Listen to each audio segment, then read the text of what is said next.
Je viens suite à l'invitation de Philippe de venir découvrir Database et accessoirement de produire un live demain. Un live qui est encore à faire, que j'ai pas fait et qu'il faut que je fasse. Mais j'ai encore tout demain, donc ça nous laisse quand même encore une marge de manœuvre, une certaine souplesse, quoi. Avant l'événement fatidique qui est la représentation devant un public averti de performances audiovisuelles temps réel, devant lequel il ne faut pas que je me chie. Il faut que je sois à la hauteur de ma réputation internationale. D'accord. C'est un défi. On avance par défi aussi. Et c'est quoi du coup ton live que tu fais? Alors je pense que demain ce que je vais faire c'est en fait une visualisation du son et une sonification d'image. Et je vais essayer de jouer. Alors, c'est pas encore donné hein, tout ça. Hein, je l'ai déjà fait avant et je l'ai fait qu'une fois en fait ce live. Et c'est pour ça que j'aimerais bien le refaire ici. Parce que je l'ai très très rarement joué et que en fait j'ai joué qu'une fois. Mais c'est quelque chose qui me trotte dans la tête depuis des années et donc je me suis dit que j'allais le refaire ici parce qu'il a été peu vu et que voilà, là c'est l'occasion et aussi parce que j'en ai plein le cul de jouer les trucs que je joue d'habitude et qui me saoulent en fait. Donc c'est le fait d'être programmé sur une soirée,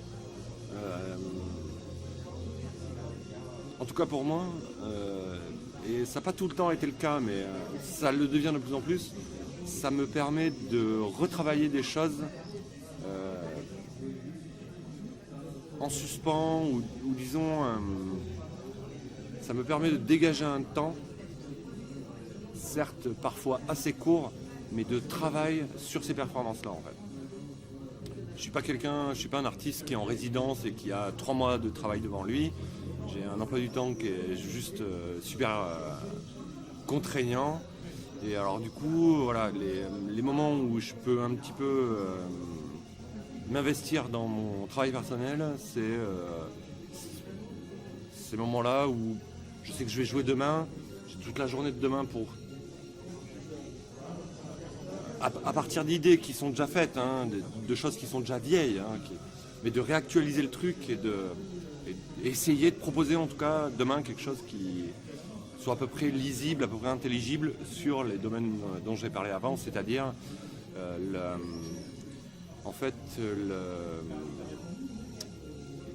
la manière dont on décrypte les signaux visuels et sonores qui nous entourent, enfin qui font partie de notre réalité au jour le jour, la manière dont on a de les décoder, de les cataloguer, de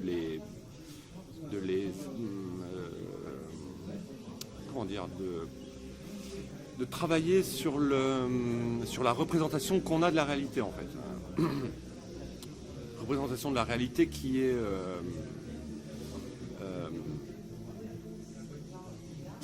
partielle, qui est limitée à nos contraintes à nous. On voit un certain nombre de fréquences visuelles, on entend un certain nombre de fréquences sonores.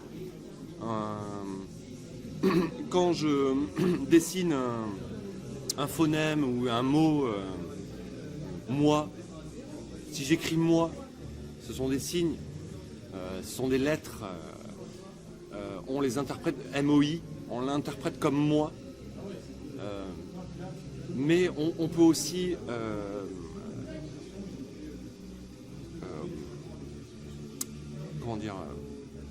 écrire d'une autre manière le signe moi.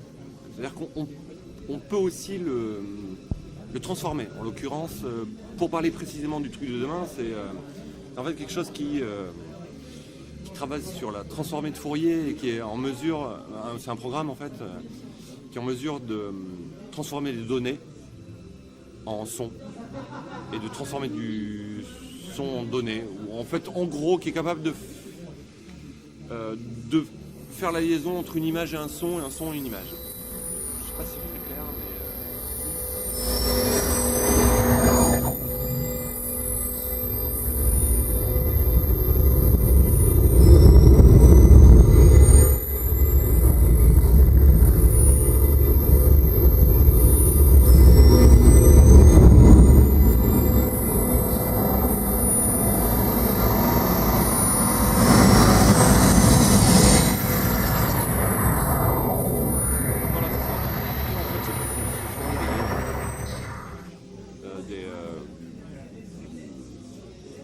programme mathématique en fait qui travaille là-dessus. C'est-à-dire que si je vais donner un exemple, on comprendra peut-être mieux là où je veux en venir, mais c'est imaginons qu'on ait un spectrogramme, c'est-à-dire un analyseur de spectre, quelque chose qui est capable de décomposer le son qui est émis de notre bouche, par exemple.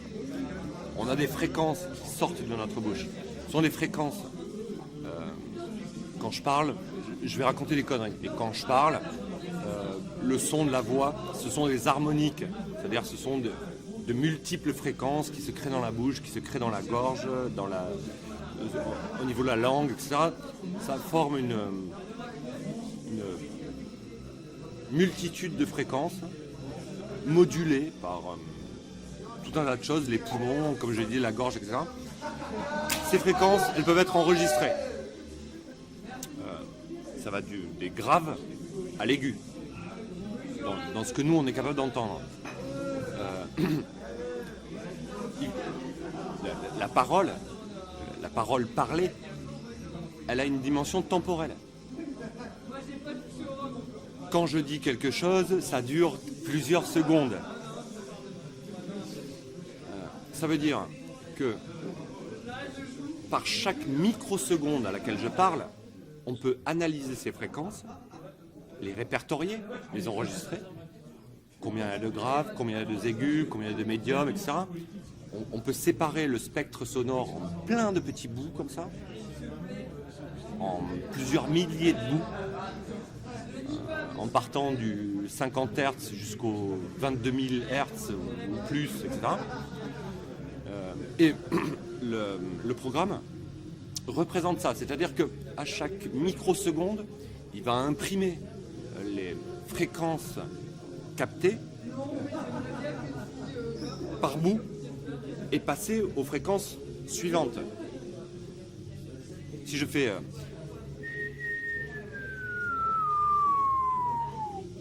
par exemple, je passe d'un aigu à quelque chose qui est plus grave.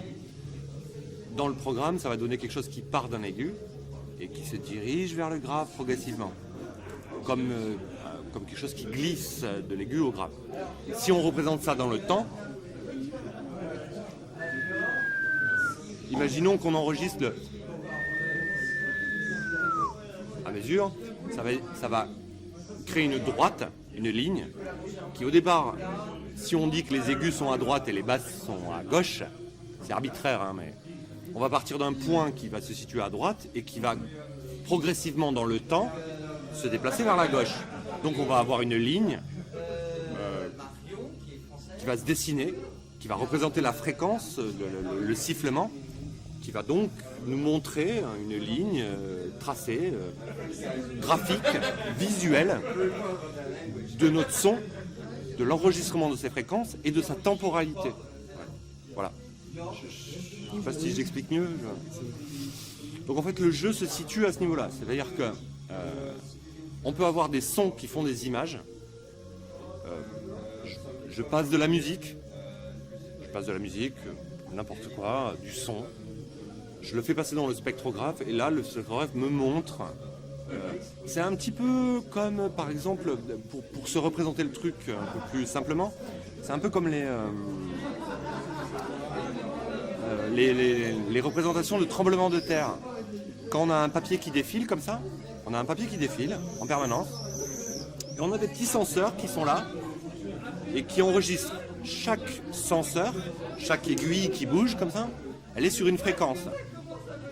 Et le papier défilant nous montre dans le temps quelle fréquence a été grave à un moment, qu'est-ce que ça a impliqué ensuite dans la croûte terrestre, des fréquences qui étaient plus hautes, qui étaient plus proches de nous et qui donc plus aiguës, etc. Donc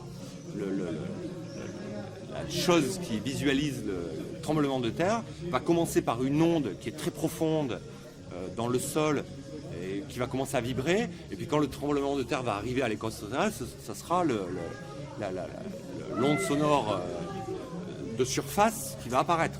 Ces deux ondes ne sont pas les mêmes. Ça n'implique pas les mêmes matériaux, les mêmes cailloux qui sont dans le sol, etc. Donc voilà, donc en fait, l'informatique permet, les programmes permettent, les programmes en fait, l'informatique ce sont des 0 et des 1. Alors que quand on enregistre une musique, ce n'est qu'une suite de 0 et de 1. Concrètement. C'est ensuite l'interprétation de ces données qui va nous donner de la musique. On aurait très bien pu prendre, je veux dire, en termes d'informatique, les 0 et les 1 sont indifferenciables. C'est leur traitement ensuite qui donne un son, une image, mais sur un disque dur, c'est vraiment 0, rien ou quelque chose. C'est juste ça, c'est l'informatique qui est comme ça, c'est le bit. Donc voilà, donc en fait mon travail, il est de passer de cette matière, qui peut être soit une matière image, soit une matière sonore, et de les interpréter, soit une image en tant que son, soit un son en tant qu'image, en fait. Et de mettre en évidence les corrélations qu'il peut y avoir entre les deux.